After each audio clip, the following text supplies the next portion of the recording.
नमस्कार सर्वांना शिवजयंतीच्या खूप खूप शुभेच्छा. मी माझ्या घरामध्ये देखील महाराजांची पूजा व आरती केली. त्यानंतर आम्ही मोशीमध्ये इंदोरीकर महाराजांचे कीर्तन ऐकण्यास गेलो. त्याची सुरुवात एका लहान मुलाने महाराजांच्या घोषणा देऊन केली. ते तुम्ही पुढे ऐकाच. तसेच शेवटी इंदोरीकर महाराजांचे 2 शब्द देखील ऐका.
या ठिकाणी हरिभक्त पारायण निवृत्ती महाराज देशमुख इंदोरीकर यांचं शुभागमन झालेलं आहे.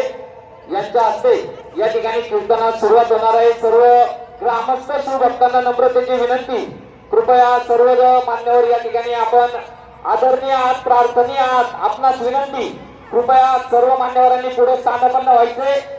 हरिभक्त पारायण निवृत्ती महाराज देशमुख इंदोरीकर यांना नम्रतेची विनंती, कृपया आपण या ठिकाणी व्यासपीठावर यायचे.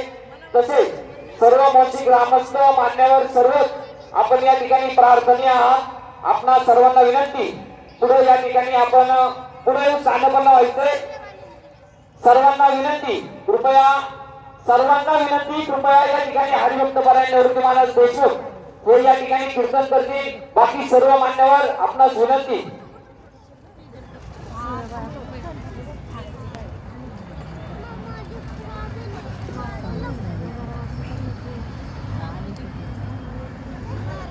जय जय जय जय जय राम, जय जय जय जय जय जय राम, जय जय राम, जय जय जय जय राम, जय जय राम, जय जय जय राम, जय राम कृष्ण, जय जय राम.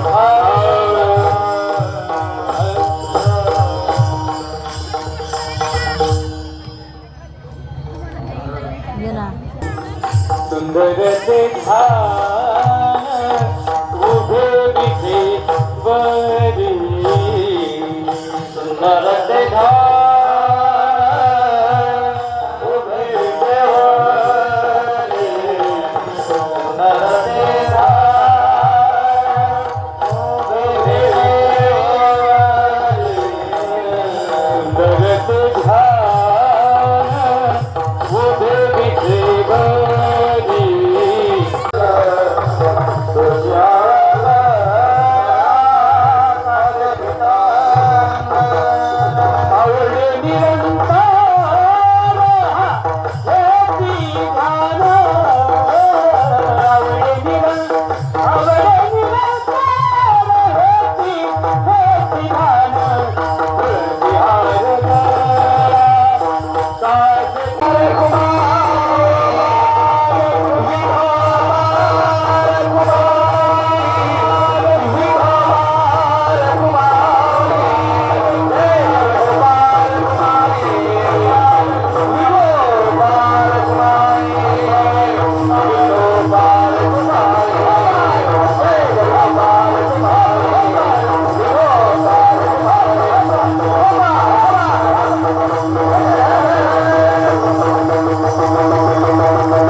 हरिभक्त गुस्साईत आहे, फक्त टेन्शन देतो. जी व्यक्ती या कामाला आली त्यानं ते काम केलं पाहिजे. मी तुमच्या पुढे मुद्दा मांडलाय, आईचा राजा होणे नाही.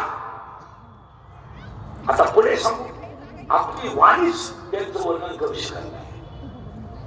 इतके राजा आजपर्यंत आदर्श घेण्यासारखं नाही. आता चाललंय आंदोलन दलित आहे, कुत्र पीठ खातंय, खरं पाणी हात वाक्य एवढे घरी गेल्यावर झोपायच्या खोलीत लिहून ठेवायचे. ही गाठायचे नाही, हे ब्रिगेडचे वाक्य थोडे झोपत्यात. कारण मी आहे वाळल्या पोलीस सगळ्यांच्या शिवाय एकटाच खातो आणि गुन्हा एकच, फक्त खरं बोलतो आणि त्याचं फळ भोगतो. आता फक्त बोला एक तुम्ही बोलायचं इतके निष्ठावंत ऐकणारे पाहिजे. एक आता बोलायचं नाही. एक अंगातली ताकद, खिशातला पैसा आणि आयुष्यातली वेळ जपून वापरा. या 3 वाक्यात तुमचं काय मत आहे? अंगातली ताकद कमी होणार आहे, एक दिवस हे शरीर थकणार आहे, याचा विचार करा. एक अंगातली ताकद टापऱ्या पेटवायला वापरू नका. अंगातली ताकद मारामारा करायला वापरू नका. अंगातली ताकद दंगली करायला वापरू नका.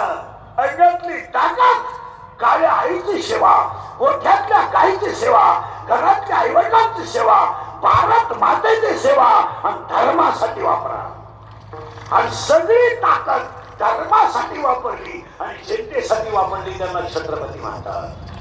आणखी ताकद दुसऱ्याच्या वाढदिवसाचे बोर्ड आपण ठोकायची नाही करत, त्याचा बापन तो घरी. आपल्याला काय, आपण इतके खाली नाहीत ना, कारण एखाद्याच्या लग्नात 90 द्यावी आणि त्याला आपल्याला 22 रुपयाची 90 पासावा आणि आपण त्याच्या पुढे नाचावा. इतके भिकारी आहेत का आपण? ते नवरदेव भिकारावला दिसत, ते 20 रुपये आपल्या ओवाळीत